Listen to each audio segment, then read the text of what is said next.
माझ्या तमाम हिंदू बांधवांनो, भगिनींनो आणि मातांनो, आज मी मुद्दामून राजापुरात आलो, तुमच्या समोर उभा आहे। इथे भगव्या टोप्या पण आहेत, इकडे मुस्लिम समाज पण आहे, पलीकडे छत्रपती शिवाजी महाराजांचा पुतळा, इकडे पवित्र दर्गा पण आहे। 2 दिवसापूर्वी रायगडमध्ये होतो, तिथे व्यासपीठावरतीच तिथल्या मुस्लिम समाजाने मला मराठीमध्ये कुराण दिलं, मराठीमध्ये, कारण त्यांना आता कळलं आपलं हिंदुत्व काय आहे।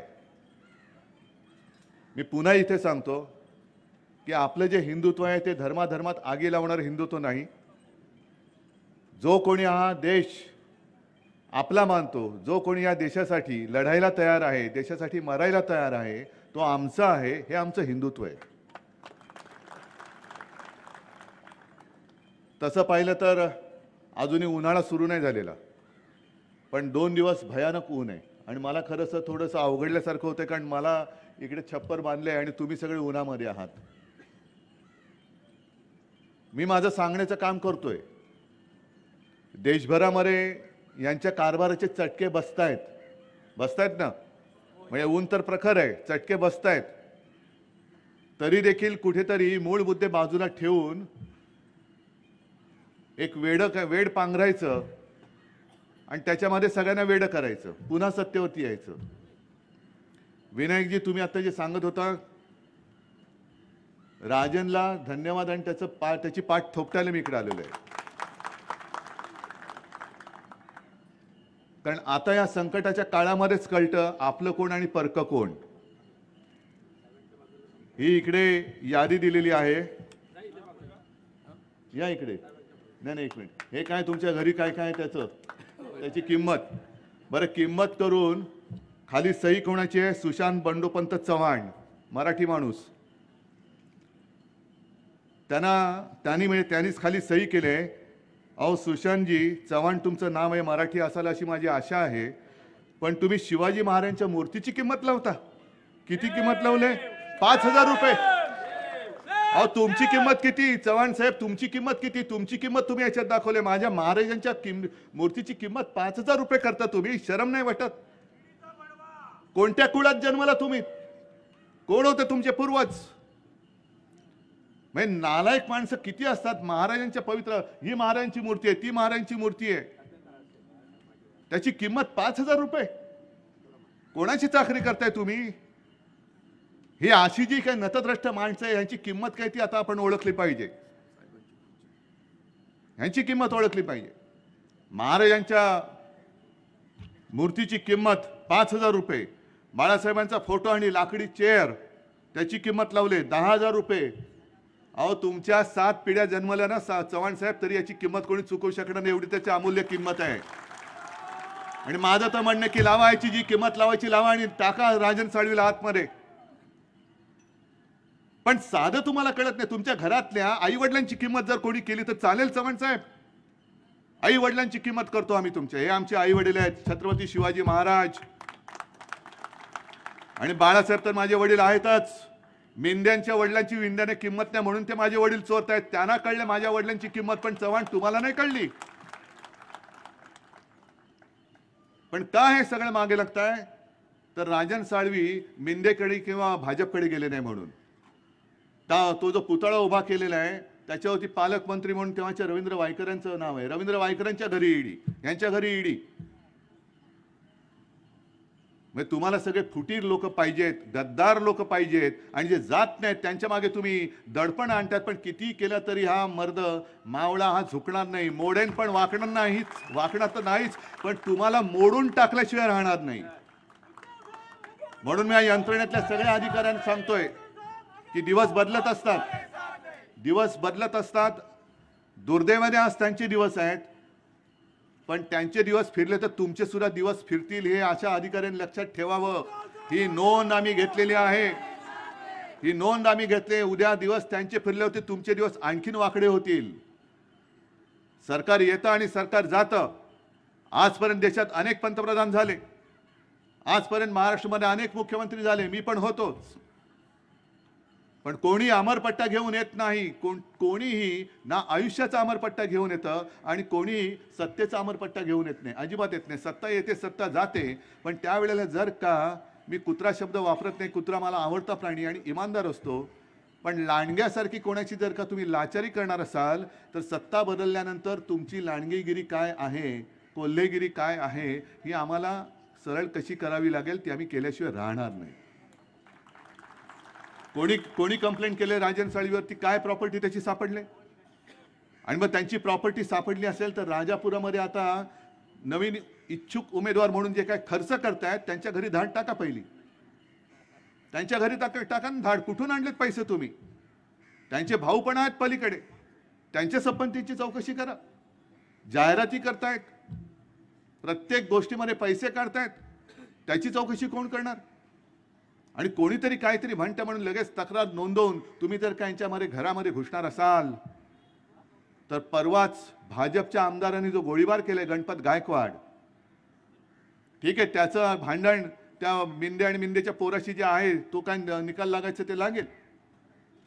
परंतु त्यांनी आणखीन एक स्टेटमेंट दिलेलं आहे की या मिंद्यांकडे गणपत गायकवाडांनी सांगितले की त्यांचे करोडो रुपये आहेत, करोडो रुपये. मग तुम्ही अनिल देशमुखांना आत टाकलं होतं का? तर 100 कोटीचा हप्ता गोळा करायला सांगितला. ऐक्यू माहिती. मग याने तर पोलीस स्टेशनमध्ये गोळीबार केलाय, सगळी काही पुरावे आहेत, तुमच्याकडे सीसीटीव्ही फुटेज आहे, काय केलं ते दिसते, पण तो काय बोललाय त्याची दखल का नाही तुम्ही घेत? टाका ना. मग मिंद्यांच्या घरी धाड का नाही टाकत? सोरेनच्या घरी धाड टाकलीत, केजरीवालच्या घरी पोलीस पाठवले. मग एवढे ढळढळीत आरोप जर भाजपचा म्हणजे सत्ताधारी पक्षाचा आमदार करत असेल तर सत्ताधारी पक्षाच्या आमदार सुद्धा काही किंमत नाहीये. मग इथे जमलेले कोणी असतील किंवा या मतदारसंघातले भारतीय जनता पक्षवाले असतील, त्यांना मला विचारायचे की तुम्ही कोणासाठी काम करता आहात? काय मिळते तुम्हाला? तुमच्या आमदारांची ही जर का दयनीय अवस्था झाली असेल, स्वतःला हातामध्ये पिस्तूल घ्यावं लागत असेल आणि पिस्तूलाने गोळीबार केल्यानंतर ते सांगतात का गोळी झाडली, तरी सुद्धा त्या आमदारावरती कारवाई करा. मी त्याची बाजू अजिबात घ्यायला आलेली नाहीये. पण एखादी व्यक्ती एवढं टोकाचं पाऊल का उचलतो? पोलिसांनी सांगावं. पोलिसांनी सांगावं की एवढी टोकाची भूमिका घेण्यापूर्वी त्याच्यावरती जे काय त्याला भोगावं लागलं, त्यांनी स्पष्ट शब्दात सांगितले की ज्या पोलीस स्टेशनमध्ये त्यांनी गोळीबार केला त्याच पोलीस स्टेशनच्या आवारामध्ये त्याच्या मुलाला धक्काबुक्की झाली आणि ती सहन न होऊन एक बाप म्हणून त्यांनी गोळीबार केलेला आहे. मग कोणी केली ही धक्काबुक्की? म्हणजे मुद्दाहून काही डिवचण्याचा प्रकार झालं आणि ती धक्काबुक्की होताना पोलीस का गप्प बसले होते? बरं, हे सगळं झाल्यानंतर आमच्या राज्याचे महनीय गृहमंत्री आहेत कुठे? देवेंद्र फडणवीस दिसलेत का 2 दिवसात? दिसलेत? भारतीय जनता पक्षाच्या एका तरी व्यक्तीने याच्यावरती प्रतिक्रिया दिली? त्या बावनकुळेने दिले? अशा हजारो घटना घडतात. अहो, हजारो घटना घडतात. तुम्हाला लाज वाटली पाहिजे. तुमच्या पक्षाचा आमदार पोलीस स्टेशनमध्ये गोळीबार करतोय, तो ज्याच्यावरती आरोप करतोय तो गद्दार तुम्ही तुमच्या डोक्यावरती बसवलाय, तो मुख्यमंत्री आहे आणि आमदार सांगतोय की जोपर्यंत हा गद्दार मुख्यमंत्री राहील तोपर्यंत महाराष्ट्रामध्ये गुंडांची पैदास होईल. मग या राजापूरमध्ये उद्या धरून चला होणार नाहीच, कारण ह्या भगव्याला ज्यांनी म्हणजे मेलो तरी 72 पण सोडणार नाही असा एक दमदार तुम्हाला आमदार लाभल्यानंतर, तसा खासदार लाभल्यानंतर ही गद्दारी ह्या छत्रपतींच्या हे राजापूर सुद्धा का छत्रपती शिवाजी महाराज आले होते, का जाळली वखार? तर तोफगोळ्यांचा तो करार मोडून सिद्धी जोहारला मदत केली इंग्रजांनी, म्हणून इंग्रजांना धडा शिकवायला ते आले होते. मग आत्ताचे जे कोणी आमच्यावरती चालून येणारे लोक आहेत त्यांना मदत करणाऱ्यांचं आम्ही काय नंतर करू, त्याचं हे जे पुतळा आहे ना ते साक्षात मूर्तिमंत उदाहरण आहे. हे उदाहरण आहे. म्हणजे जोपर्यंत संधी मिळाले गोडी गुलाबाने आनंदात भोगा. मी काल सुद्धा सांगितलं की पंतप्रधानांना मी अजूनही शत्रू नाही मानत, ते मला मानतायत, कारण त्यांनी आपली शिवसेना फोडली, शिवसेना चोरली. ज्या बाळासाहेबांनी त्यांना त्यांच्या संकट काळामध्ये मदत केली होती त्या बाळासाहेबांची सुद्धा त्यांनी चोरी केली, चोराला मदत केली, त्याला मुख्यमंत्री म्हणून बसवला. तिकडे नितीश कुमारला फोडला, हेमंत सोरेनला तुरुंगात टाकलं, केजरीवालच्या मागे लागलेले आहेत. माझे राजन साळवी आहेत, वायकर आहे, सूरज चव्हाण आहे, किशोरीताई पेडणेकर आहेत, किती नावं घेऊ, अनिल परब आहे. मग असे आम्ही जर का तुमची लफडी कुलंगडी काढली, येत आहेत आता आमच्याकडे, त्यांच्यावरती कारवाई करणार आहात की नाही? का सबका साथ म्हणजे या भ्रष्टाचारांचा साथ आणि दोस्तों का विकास, तुमची जी घोषणा होती सबका साथ सबका विकास, अभी भ्रष्टाचारों का साथ, गुंडों का साथ और मेरे दोस्तों का विकास, अशी नवीन घोषणा तुम्ही देते की काय? ही घोषणा द्यावी आता भाजपाने. आणि म्हणून तुमची डोकी मी काही जास्त तापवत नाही, या उन्हामध्ये आधीच तापलेत, पण त्या डोक्याने विचार करा. आणि जो एक तुम्ही पराक्रम केलाय, होय मी पराक्रम म्हणतो, विनायक राऊतांना तुम्ही निवडून दिले एकदा नाही दोनदा. हा पराक्रम मी एवढ्यासाठी म्हणतोय, जर विनायक राऊतांना तेव्हा तुम्ही निवडून दिलं नसतं तर इथे सुद्धा गुंडागर्दी किती प्रमाणात वाढली असती याचा जरा विचार करा. वाढली असती ना. आता पंतप्रधानांसमोर प्रश्न आहे की घराणेशाहीला विरोध तुम्ही करताय, मग या गद्दार गुंड घराणेशाहीला तुम्ही विरोध करणार आहात की नाही, रोखणार आहात की नाही, हे आता या निवडणुकीत मला कळेल. म्हणून तुम्ही जसे या भर उन्हात सुद्धा इथपासून तिथपर्यंत सगळीकडे भरून गेलेला आहे. मी लढाईला उभा आहे तो माझ्यासाठी नाही, मी लढाईला उभा आहे तो तुमच्यासाठी उभा आहे. आणि मला खात्री आहे की या वेळेला सगळे जात पात धर्म म्हणजे सगळे हिंदू पण एकत्र आहेतच, मुस्लिम समाज माझ्यासोबत आलेले आहे, ख्रिश्चन येत आहेत, सगळे आलेले आहेत. सगळ्यांना मी आवाहन करतोय की जात पात धर्म बाजूला ठेवून देशप्रेमी म्हणून सगळे एकत्र येऊया आणि देशावरती जे संकट येते ते कायमचं असं काढून टाकूया की पुन्हा कधी हुकुमशाहीचं नाव काढणाऱ्या या देशात जन्माला येणार नाही. ते जर का आपण करणार असू तर आणि तरच आपल्याला छत्रपती शिवाजी महाराज की जय बोलण्याचा अधिकार आहे. आणि मला असं वाटतं तो अधिकार तुम्ही गमावणार नाहीत ही खात्री बाळगतो आणि आपली रजा घेतो. जय हिंद, जय महाराष्ट्र.